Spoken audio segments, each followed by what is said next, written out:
সংসদ ছাড়াও যদি কোনো বৈধ পথে সংবিধান সংস্কারের সুযোগ থাকে সেটাতেও তারা বসতে রাজি আছে, কিন্তু এখন আসলে সমস্যাটা কোন জায়গাটাতে? আপনার প্রশ্নটা ছিল জুলাই সনদ বাস্তবায়নের ব্যাপারে সন্দেহ কেন, আইনি ভিত্তি নির্বাচনের আগে চায় কেন? হ্যাঁ, এই তো প্রশ্নটা। প্রথম কথা হলো, রাজনীতিবিদদেরকে বাংলাদেশের মানুষের বিশ্বাস করার মতো কোনো কারণ নাই আমার দেখা। আমার জন্মলগ্নের থেকে যতদিন থেকে বুঝতে শুরু করছি সেদিন থেকেই শুনি রাজনীতিতে শেষ কথা বলতে কিছু নাই। এটার মানে হচ্ছে কথা বদল চলে, যখন যা মন চাইবে তাই বলবেন, এবং সেটা বলে আসছে।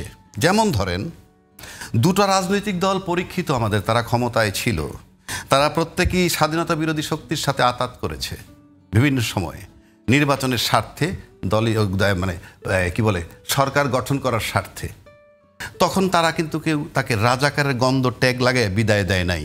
তার মানে কি, রাজনীতিতে আপনি রাজাকারের সাথে বন্ধুত্ব বৈধ?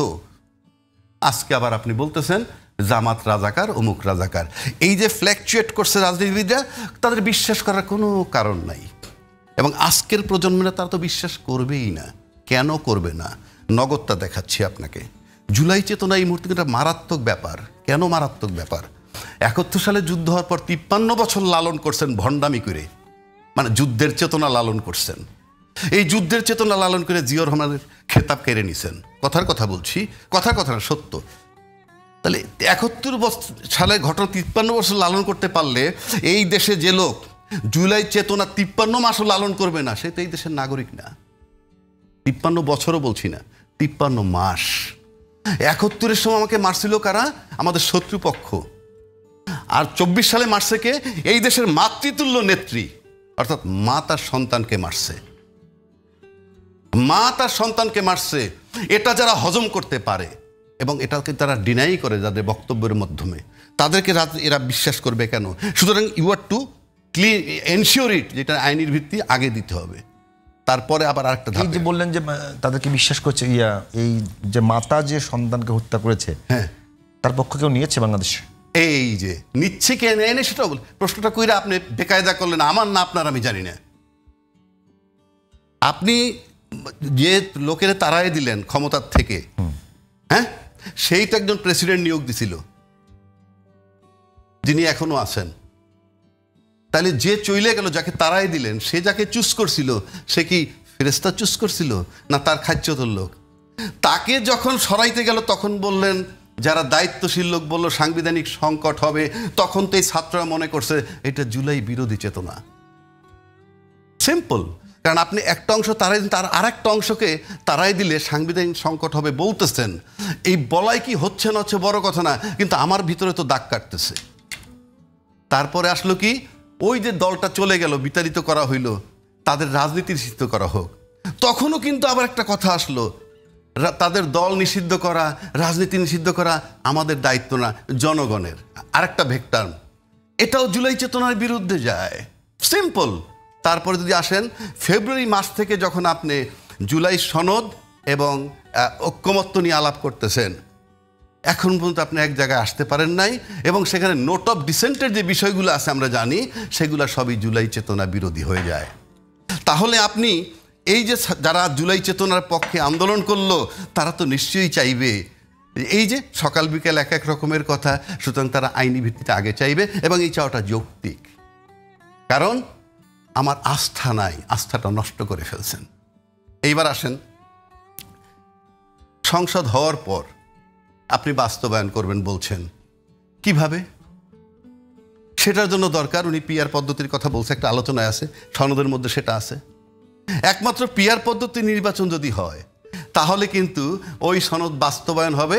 আমি চ্যালেঞ্জ করে বলতে পারি, বাংলাদেশে কোনো রাজনৈতিক দলের ক্ষমতা হবে না ওইটাকে বাস্তবায়ন না করা।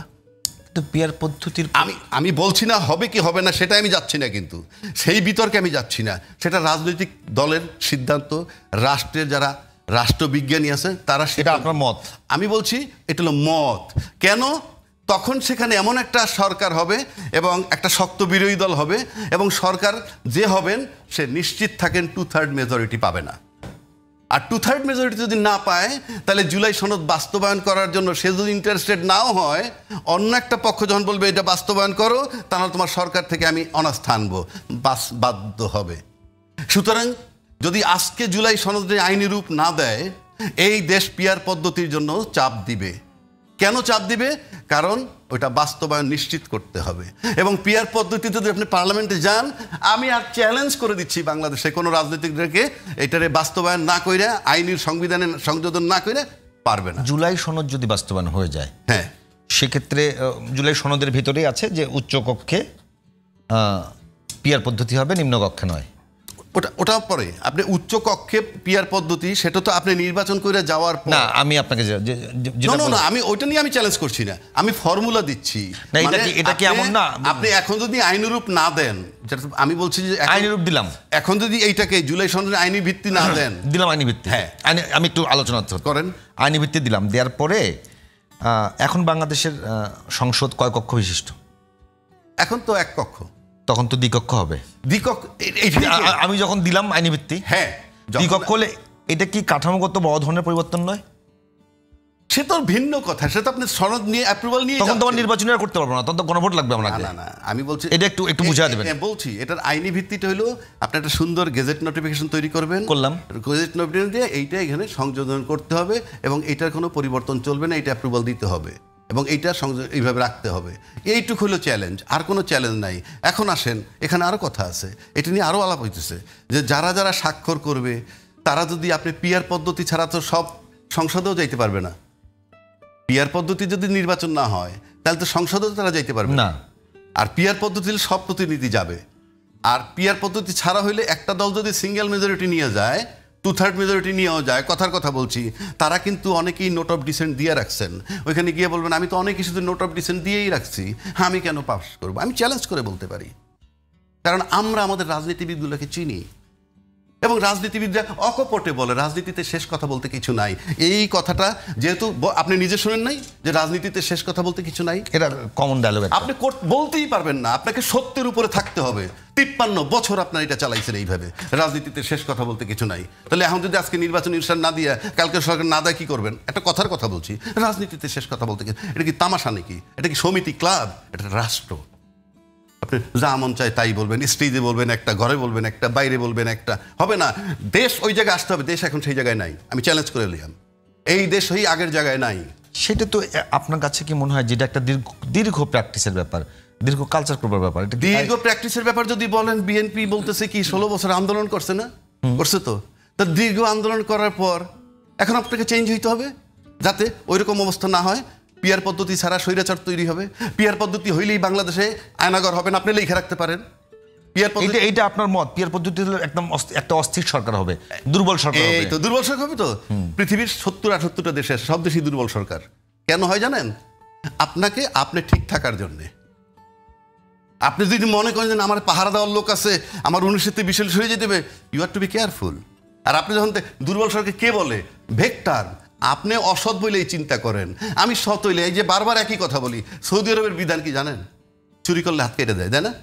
সৌদি আরবের লোকের হাত নাই না? নাই, হাত আছে।